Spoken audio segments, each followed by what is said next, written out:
Global 2033, let's set the perspective. Why are we here? Maybe that's one thing we have in our mind. What is Global 2033 and why are we here? There are three things we wish to accomplish in this gathering, in this summit. First is for us to understand what Global 2033 is about, what it is, and what it is for. So we have with us Father Bernard de Terves, Henry and Sabina Capello to help us in that aspect, to understand what Global 2033 is about. Secondly, we are here also to contextualize Global 2033 in the Asian setting. That's why we also invited Bishop George Paliparambil of FABC, Office of Evangelization, and Archbishop Simon Pohun, Seng of CBCM, the Catholic Bishops' Conference of Malaysia, to give us some Asian perspective on Global 2033. And third, we wished also to explore the Philippine participation and role in the Synodal Pilgrimage to 2033. That's why we have as our speaker, Bishop Ambo David, the current president of the CBCP, and our Eucharistic celebration presiders, Bishop Dani, Bishop Nes, and Cardinal Joe Advincula will be with us, as well as Bishop Dodong also with us, Dodong Billones of Cebu, and of course, all of you are representatives from the different local churches. So we would like to explore the Philippine participation and role in this pilgrimage to 2033. So those three things. What is Global 2033? What is the Asian context of 2033? And how can we in the Philippines participate in this global movement? Why do we need this?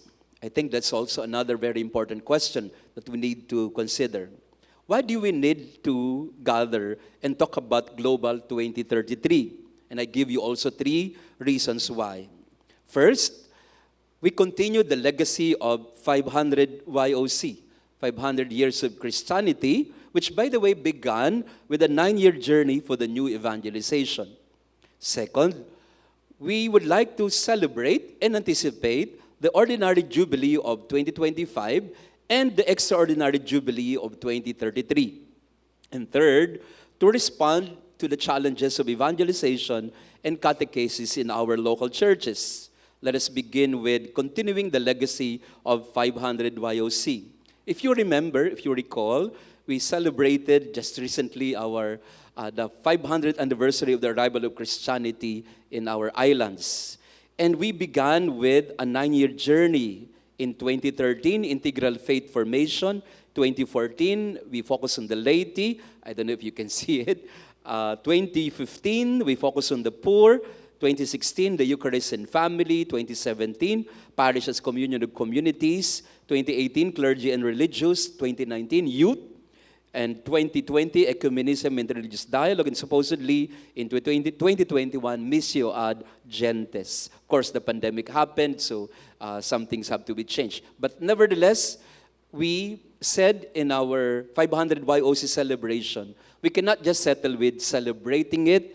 We need also to pursue this evangelization or new evangelization direction. So the legacy of 500 YOC would be preserved and continued if we are to explore this Global 2033. Let's look back into the history of jubilees in the church. There are two kinds of jubilees in the church: ordinary jubilee and extraordinary jubilee. If you may recall, again in history, it started with Pope Boniface VIII in the 1300s, in 1300 exactly. And every 25 years thereafter, the church has celebrated our ordinary jubilees. And in fact, this 2025, we will celebrate the 27th ordinary jubilee of the church we call Pilgrims of Hope. But there's another kind of jubilee in the church. Well, of course, it starts with the scriptures, Leviticus 20:25 in the Old Testament, and so on and so forth. So, extraordinary jubilee, we only had around 4 that has been declared in the church. In 1933, by Pope Pius XI, the 1900th anniversary of redemption. In 1983, by John Paul II, the 1950th year of redemption, since the redemption. And in 2015, Pope Francis declared the extraordinary jubilee of mercy. I am not the Pope, so I'm just assuming that by 2033, there should be a declaration of the Pope. We demand it. We would like to petition the Pope to also celebrate, continuing the tradition of 1933 of Pius XI and 1983 of John Paul II. Whoever the Pope is in 2033, let's petition the Holy Father. If we are all still alive, we tell the Holy Father, let's celebrate the 2000th anniversary of redemption. Are you with me? Yeah. Kung buhay pa ho tayo, no? So, let's petition the Holy Father. Pius XI, I'd like to give you a glimpse of what he said in 1933. In the papal bull Quod Nuper to declare the extraordinary jubilee of 1933, we announce an extraordinary holy year and a great jubilee in honor of the 19th centenary of the redemption of the human race. Even though it may not be absolutely certain of what exact date in history it occurred, nevertheless, this event, or rather, this marvelous succession of divine events, is of such significance and importance that it cannot be passed over in silence. That's Pius XI in 1933. In 1983, John Paul II, in his papal bull, Aperite Portas Redemptori, and remember, Pope St. John Paul II also wrote an encyclical Redemptor Hominis in 1979. So, this has become some sort of the Magna Carta of his papacy. He said in Aperiti Portas Redemptori, open the doors to the Redeemer. By the way, this is the exact picture of the Holy Father in 1983 when he opened the door of the Jubilee. Open the doors to the Redeemer. Here is the call that in the perspective of the Jubilee year of redemption, I address to the whole church, renewing the invitation made a few days after my election to the chair of Peter. Since that moment, my feelings and my thoughts have been oriented more than ever to Christ the Redeemer, to his paschal mystery, the apex of the divine revelation, and the supreme action of God's mercy towards the men of all times. It is safe to assume that by 2033, the Holy Father, Pope Chito, whoever the Pope is, by that time, would declare that 2033 would be an extraordinary jubilee. But nevertheless, even if the Holy Father does not declare it as such, we are beginning our orientation and preparation for that. We are imagining the future today. That's what we are doing in our gathering. But let me go to the last point, why we need to do this, at least here in the Philippine context.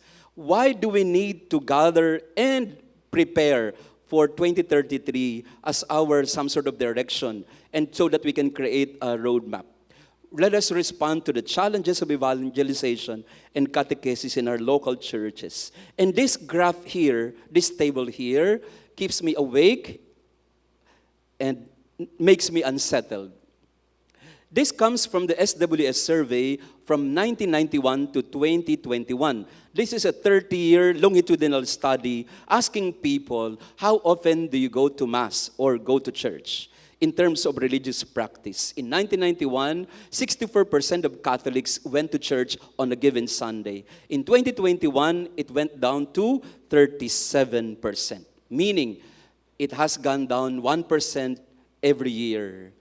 And if you look at the data, again, in the next slide, we see that in 1991, 64%, and down the line, in the 30-year period, we have the trend of mass attendance every Sunday going down, and it's a trend.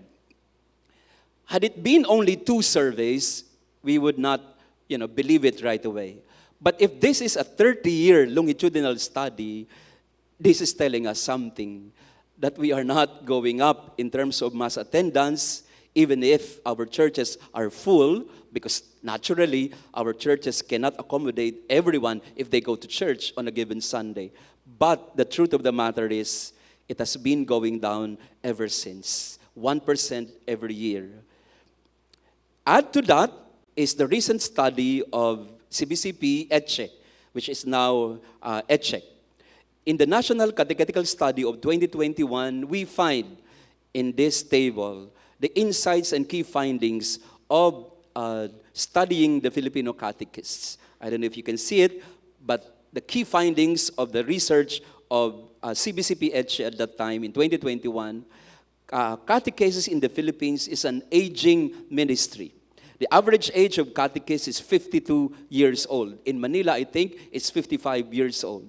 And catechists, although they are so committed, and most of them really are driven to persevere, but it's just that they are not given much importance. There are no standard formation programs. They are considered only as auxiliary within Philippine catechetical ministry. So, we have to help our catechists.